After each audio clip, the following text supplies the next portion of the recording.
Hey guys, I'm Soda here, back again doing another movie review, and today we'll be reviewing Guardians of the Galaxy Volume 2. Now, Guardians of the Galaxy Volume 2 is directed by James Gunn and features Chris Pratt, Zoe Saldana, Vin Diesel, Michael Rooker, Bradley Cooper, Dave Bautista, Kurt Russell, Karen Gillan, Pom Klementieff, Sean Gunn, Chris Sullivan, and Elizabeth Debicki. So, the plot of Guardians of the Galaxy Volume 2 is that it takes place right after the first one, like literally right after the first one. Okay, before I get into more about the plot, I just want to say that some of you may be thinking, Jonathan, why are you reviewing Guardians of the Galaxy Volume 2? I thought you were reviewing them in order.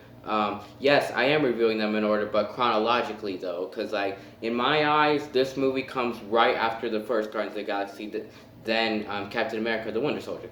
Cause like in this movie, Groot is barely a baby, like he's still a little baby. And Cause if we were doing this like 3 years after the first one, then Groot wouldn't be a baby. He'd probably be somewhere around a teenager, like in Infinity War. But yeah, so this movie takes place right after the first one, and also cause in the beginning, when it shows Ego and Star Lord's mom in Earth, and then it takes place in 1980, and then it fast forwards 34 years later, which is 2014. So yeah, this movie definitely like takes place right after the first one. So yeah, and that's why I'm reviewing it right after the first one. And yeah, so the plot of this movie is that we follow with those Guardians of the Galaxy. They're protectors of the galaxy now, and it starts off with them killing this giant beast who's trying to like take control of these batteries that are owned by excuse me. Okay, I can't remember what they're called, but they're these like yellow people. I'm pretty sure you guys know what I'm talking about if you've seen the movie, the group of yellow people. Yeah, and like from there like they kill the beast, and then they confront they just like quickly say like the yellow people say quick thank you to the Guardians of the Galaxy, and then they telling them to take Nebula as their prisoner.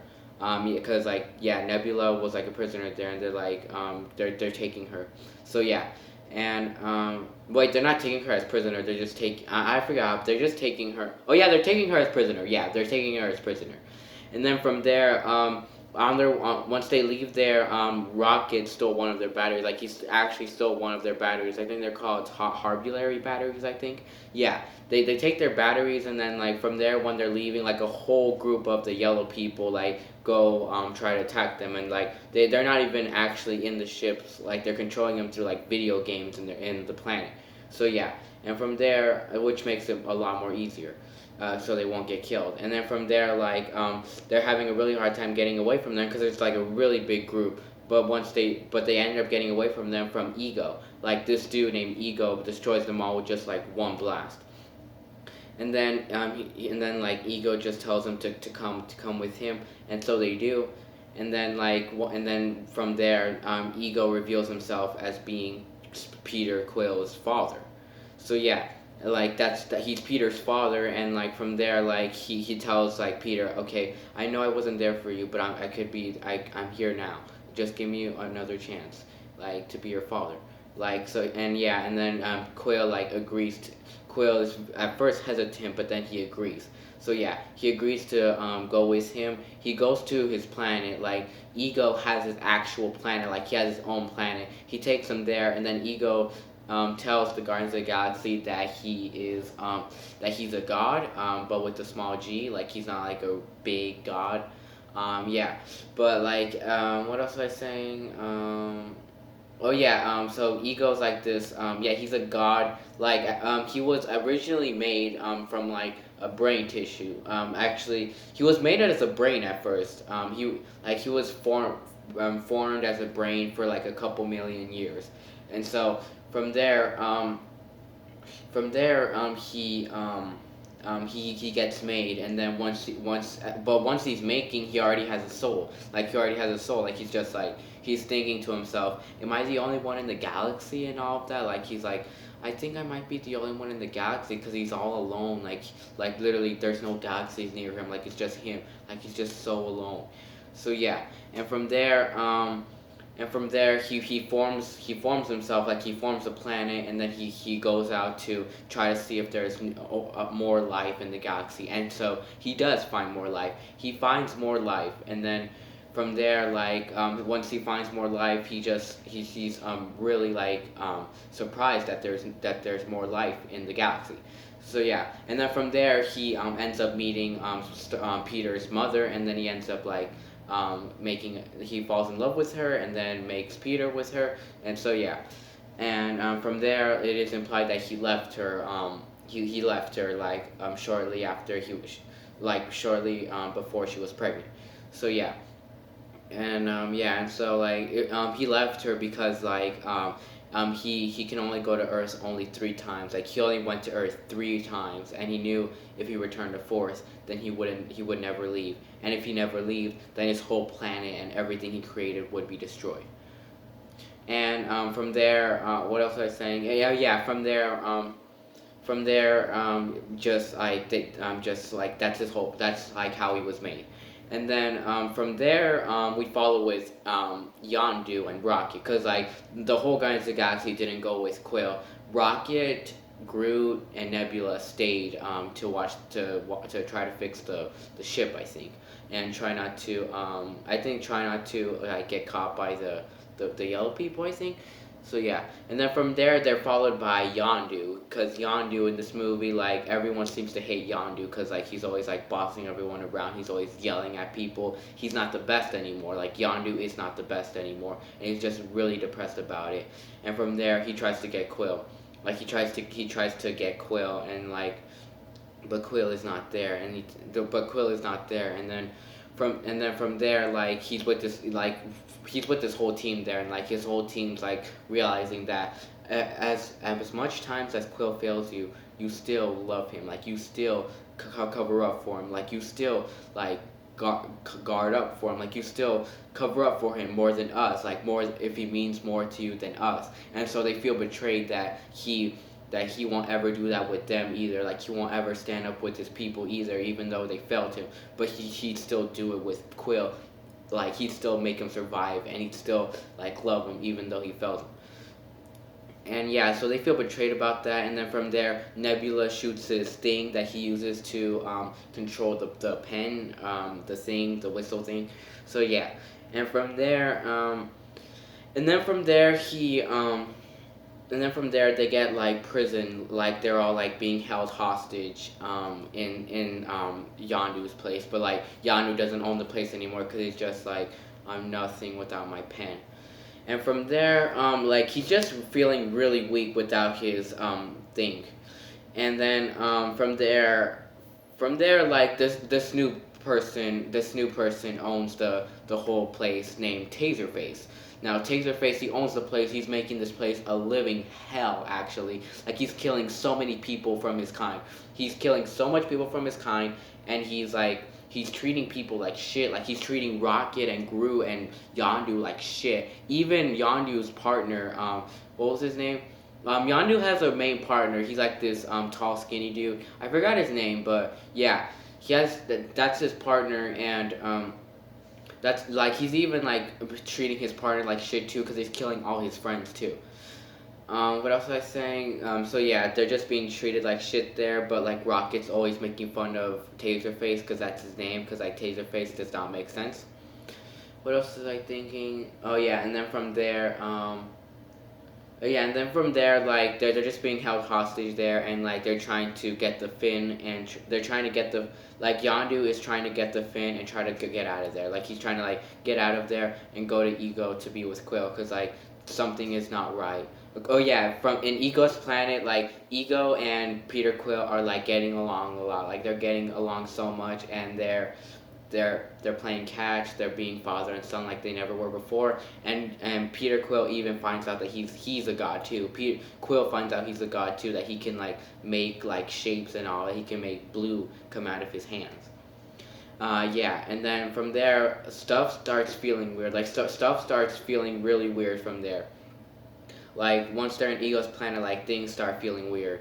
And so yeah, And then that's basically the whole plot of Guardians of the Galaxy Volume 2. Now, do I like Guardians of the Galaxy Volume 2? Yes, I love Guardians of the Galaxy Volume 2. This one's really cool. I really like this one. A lot of people don't seem to like this one, actually. Like, a lot of people, like, seem to hate this movie. Like, this movie has a lot of mixed reviews, actually. This movie, like, a lot of people seem to hate it and put it in last place and all of that. I think it's, like, the worst MCU. I don't think so, actually. I don't think so. I love this movie. I don't get why people hate this movie. I love this movie. Like, literally, this movie's so enjoyable, very funny. Like, in my opinion, it might be just a hair more funnier than the first one. So yeah, this movie's just very, very funny. Like, there's so much hilarious moments in here. This movie's very dope. Like, literally, there's so much really cool action sequences in here.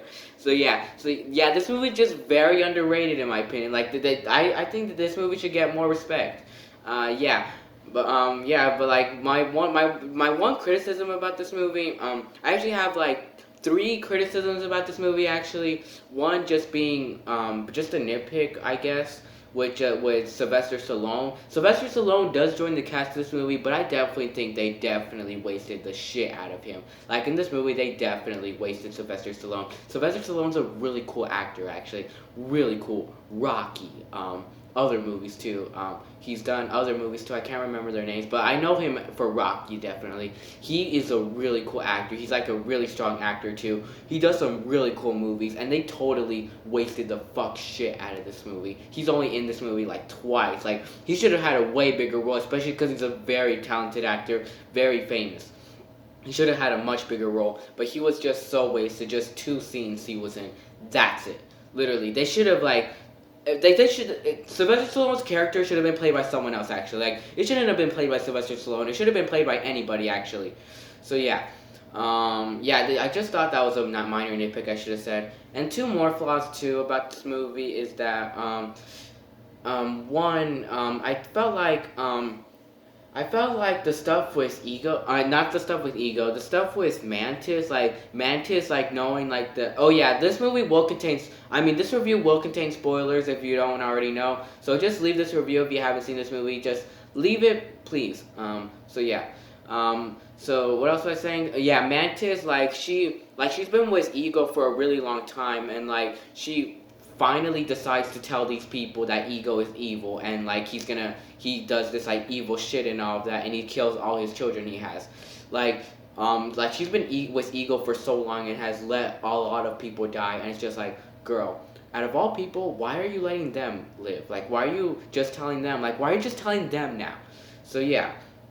That's another flaw I have with this movie, and then another really big flaw I have with this movie is I do not dig the yellow people at all. Like, the yellow people I don't like at all. Like, literally, I just find them just annoying, irritating. I don't like them.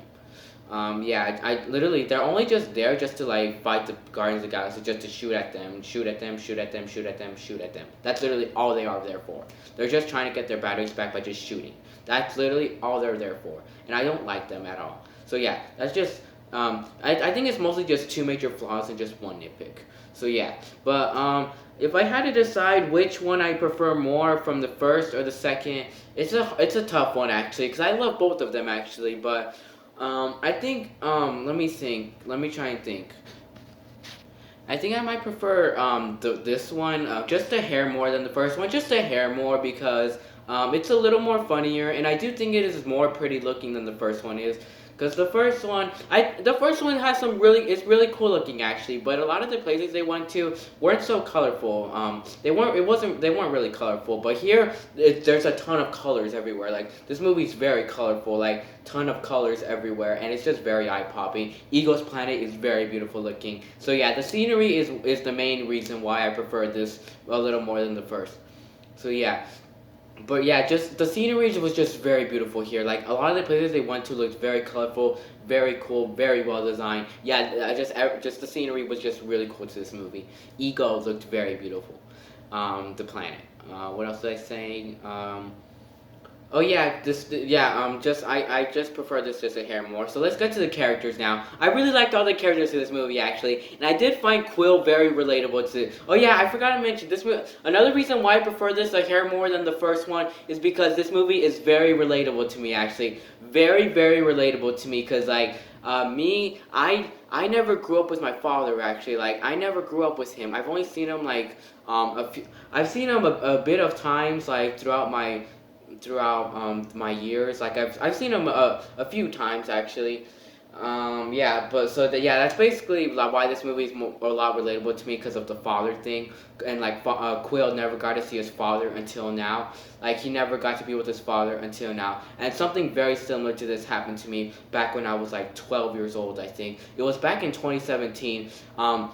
My mom and dad decided to reunite because like I only live with my mom actually. Like I live in this small house just with my mom. My mom, so like when I was 12, my mom and dad decided to reunite. They decided to fall in love again and give each other another chance and like raise and try to raise me. And so, but doing that, we had to go to California. We had to go to this place called Salinas, California, and I think my sister came with us too. I have two half sisters actually. They're actually half sisters, just two half sisters, but they're from my dad's side. One of them is older than me, and one of them is younger than me. One of them I heavily know, one of them I don't know. And that the one I heavily know, the older one, is the one that came with us too. So yeah, but like she doesn't live with my dad. She lives in Chicago. She lives all the way in Chicago, and she just came. She came with us to California because she kind of got grounded from her family, and she just had to stay with her dad until they felt better about it. So yeah. But I won't explain what happened there because it's kind of dramatic. What was I saying? So yeah, I was staying with them. I stayed with them three. I mean them two. Like I stayed with my dad and my sister, and I had a really good time with them actually. I stayed with them, and like what else was I saying? And I stayed with my dad's family too. So yeah, but my mom like she didn't really feel that well with him actually. Like she didn't really feel that well with him. My dad would always get in arguments a lot because of me because like. I wasn't really like the greatest kid actually, cause like I was a bit disrespectful actually. I would disrespect, cause like when I was 12, I didn't really know better. Like I think I'm probably one of the kids that don't know better. Like I still don't know better actually. Like I still don't know better as a 15-year-old now. So yeah, but like I would just disrespect them a lot, and like from there that would make them argue a lot, and dad would even argue with me a lot, and his family too. So yeah, and from there that definitely made us like kind of like have second thoughts about each other. But I still really loved my dad though. I still thought my dad was pretty cool. But I think the thing I loved most about there was my sister. Like I really loved being with my sister. I could easily relate to her, and I still text her every day. So yeah. My sister lives in Chicago now, and she is like 7. She's 17 years old now. So yeah, what was I saying? Oh yeah, and then from there, like my mom and dad, we ended up splitting up with each other from there, and then we left him because like we saw that my dad, they would always get in arguments, and like my dad actually turned out to be a bit of a no, I'm no, not a jerk. Actually, just a bit overbearing. Actually, just a bit like he was very tough on me. Actually, he still is. Actually, so yeah, and that's why I could find this movie very relatable to me is because of the dad thing. So yeah, and like once he meets up with his dad, he loves him so much, but then like there's so much weird stuff going around them. Like they're realizing that something weird is coming. Is like there's something weird about this planet and like something weird about him being with his father and all of that. So yeah, and that's what my mother thought. So yeah, and like yeah, but I thought Quill was just very relatable to me in this movie. Just he was very relatable to me with this movie. I can definitely relate to Quill so much in this movie. Yeah, just Quill I can just very relate to. So yeah, I love his character so much. It's just yeah, I love his character. Like he's barely reuniting with his dad. He's learning so much about himself. Like we learned so much about Quill in this movie that he loves his music. We learned that in the first one, but he really loves music. That he got music from his mother too, and like his father, his father loves music too, and he loved actors in the 80s. Like we only see a lot of the 80s and 70s side of him because that's the last time he was on Earth. So yeah, and we see a lot of David Hasselhoff too, and like we learn a lot about him because like he's a god. He's a god, like he's a god too, and he has powers too. Like he has the same exact powers that Ego does, and that's really cool about him. He's half god, half human, and that's really cool. So yeah, and he can just make like big silver like big blue things, like blue light and out of his hands, and he can like make a stone out of him. Like he can make a big Pac-Man. Like he can make a big stoned Pac-Man, and that's really cool. Like he can make anything, literally anything. Like that's what his father tells him, that he can make anything. Like if he put his heart to it, if he put this mind, no, actually, if he puts his mind to it, and if he really digs deep with the power, he can do it. So yeah, and that was really cool. So yeah, I just really love that a lot about him. And then his relationship with Gamora definitely grows so much more in this movie. They do not kiss in this movie, yet, but yeah, their relationship is just growing and growing, and that's what I really loved about this movie too. And I really loved how Drax tells Quill like she's not the girl for you. Actually, you have to find a girl who's as stupid and cocky as you. Like she's not the one. She's not the one. Like she is very tough and she doesn't even dance at all. You have to find that one. And I really like that a lot about this movie. Is there anything? Yeah, and I just really love how like he's trying to like. He's kind of ignoring that fact. He's just still trying to get Gamora, and I really love that a lot about it. And I just love their relationship so much. How they don't even like kiss until like later on, actually, till kind of like the third installment. Well, there's not a third movie of this, but the third time we see them. So yeah, which is an Infinity War. So yeah, which I really like that a lot about their relationship. Is there anything else I should say about Quill?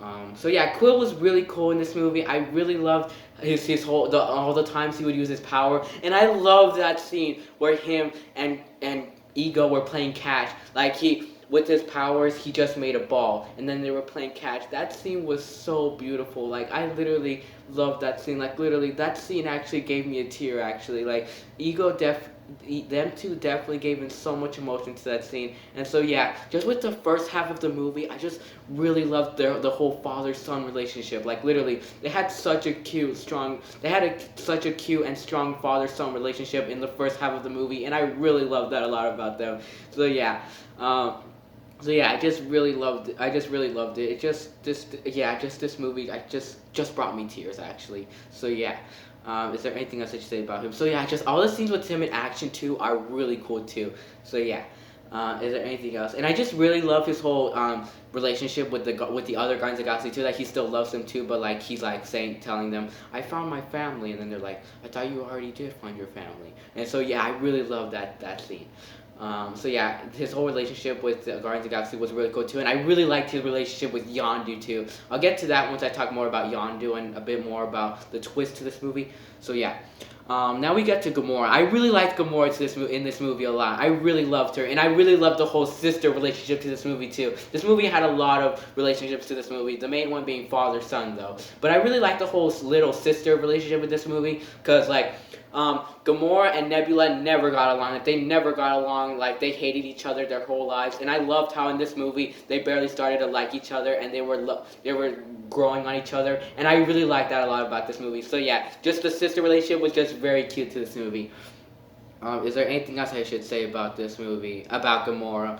Oh yeah, just all the scenes with her in action were really cool too, and her relationship with Quill I really loved too, like I said, and I really liked how she was starting to realize that something does not feel right with this planet, and she's always like sitting down and thinking like what's wrong with this planet? Because like Mantis was like having a conversation with what was his name?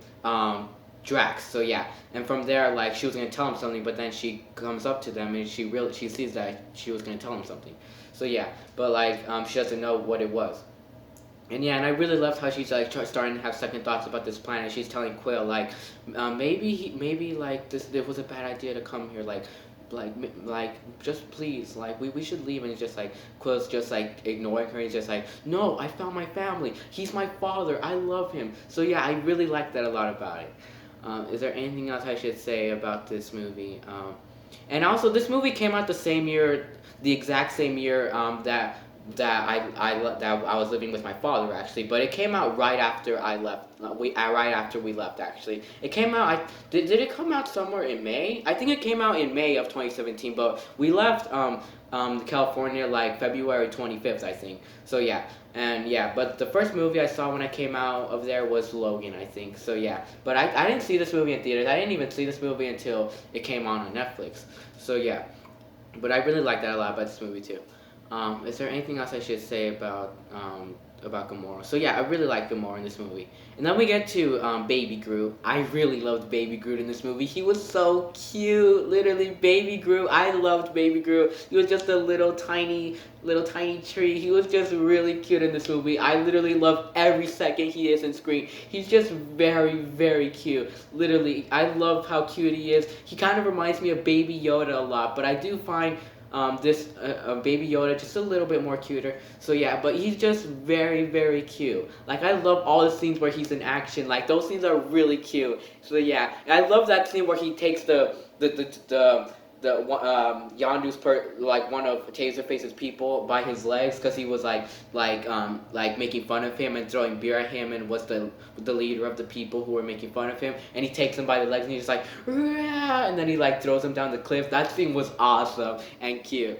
Let me think. So yeah, and I really like the scene with the don't push this button. If you press this button, it'll kill everyone. That scene was really funny. And then he's just like, I'll press this button. He's like, no, don't press that button. I'll tell you again. Which button are you supposed to press? And then he points at the one he's not. That thing was really funny. Is there anything else I should say about Baby Groot? So yeah, Baby Groot was just very, very cute, and I love all the scenes with him sleeping. Like there's the scenes where he's like, I love the scene in the end where he's sleeping on Drax's arm. That scene was Drax's like shoulder. That scene was really cute. So yeah, Baby Groot was just very cute in this movie. Excuse me. And then we get to Yondu. Yondu was really cool in this movie. They very upgraded. They so much upgraded Yondu in this movie. He was really cool in this movie. He was such a badass in this movie. I loved Yondu so much. He was so cool. We learned so much more about Yondu in this movie, and I really loved that a lot. How Yondu like. Even as a kid, like he was always a smuggler and all that. He would like steal stuff, but like his friends ended up abandoning him and all that. So yeah, and I really love that a lot about him. And I love how like he was like his parents took him away for slavery and all that. So yeah, he literally his parents took him away. Like so yeah. And I really like how, wait, his parents didn't take him away, like, they threw him away, that's what I meant to say. So yeah, and I really love how, like, Rocket and Yondu, their relationship in this movie was really cool, too. How they can easily relate with each other, because, like, Yondu's like, I know who you are, boy, because you're me. So yeah, they can easily relate to each other, because, like, they're basically the same as each other, and I really love that a lot about them. And they definitely become best friends to this movie, and I just really love that about them. Is there anything else I should say about Yondu? So yeah, and I just really love how, what else is saying? How Yondu really loves Quill. Like, we learned how much he just really loves Quill. He treats Quill like a son, literally, because, like, he adopted Quill, and he literally treats him like a son in this movie, and that was really cool. So yeah, and I really love that scene where he escaped, where he attacks all of Taserface's people. He attacks all of Taserface's people with the pen. That scene was really, really cool. I love that scene so much. That scene was just fucking awesome. Like, literally, he takes his pen, stabs it through everyone. Like, literally, he stabs the ship. He stabs the wires that's holding the ship. It falls on a whole group of people. That scene was really cool. The lights turn off. The redness is going through the people. That scene was really cool. And then there's a song playing too. That scene was really cool. And then like you see the perspective of like the whole place, and like you see like so much red going through the whole place and like stabbing a whole bunch of people. So yeah, that scene was really cool. And then Taserface dies from exploding in the ship. So yeah, that scene was really, really cool. I think that might have been my favorite scene in this whole movie, actually, was just that scene. That scene was really cool. So yeah. Is there anything else I say about Yondu? So yeah, and I really love the end with Yondu, because like Ego turned out to be evil. I love that the line he gives to Quill, like he tells Quill, Ego may have been your father, but he wasn't your daddy. Yeah, and I love that line so much. That's such a beautiful line. Yeah. Is there anything else I should say about Yondu? So yeah, and I really loved what he did in the end, like him sacrificing himself in the end. That was very beautiful. So yeah, and I really liked Rocket in this movie. Rocket was very funny. He was still the same as he was in the first, but he was still very funny and such a fucking badass in this movie. So yeah, and I just really love how like he's always like going like, I'm just rescuing Quill to show that I'm better than him, and he's like, no, you love Quill, like Quill's your only hope and all of that. So yeah, and I really love that about the movie. Is there anything else? And I did think Drax was a bit more funnier in this movie actually, and I love that scene where Ego's saying his backstory and he's just like, Ego, do you have a penis? Yeah, that scene was very funny, and it's just like, my parents always tell me the story of how it was made and all of that, like every Christmas or something like that, and it's just very beautiful. So yeah, that scene was very funny. Is there anything else I should say? So yeah, and I really loved Ego as the villain too. He was such a compelling villain. How he was Quill's father, but he turned out to be evil. Like he turned out to be evil. That was really cool. So yeah, just this father turned out to be evil, and I love how Ego was the one that killed his mother. Like Ego put the tumor inside Quill's mother, and then from there, that's what really makes Quill hate on his dad. Now that's what really makes him hate on his dad. And I love when he tells him that, and then Quill just takes out his two guns, and just goes, "You what?" That scene was fucking awesome. So yeah, I love that scene so much. He kills him, but he's not dying because like he's a planet. So yeah, that scene was really cool. So yeah, Ego was a really cool villain. Just everything about him was really cool. So yeah. And I really loved the end battle too. The end battle was fucking awesome. So yeah, to rate this movie, I'll rate this movie a solid A. So yeah, this movie is really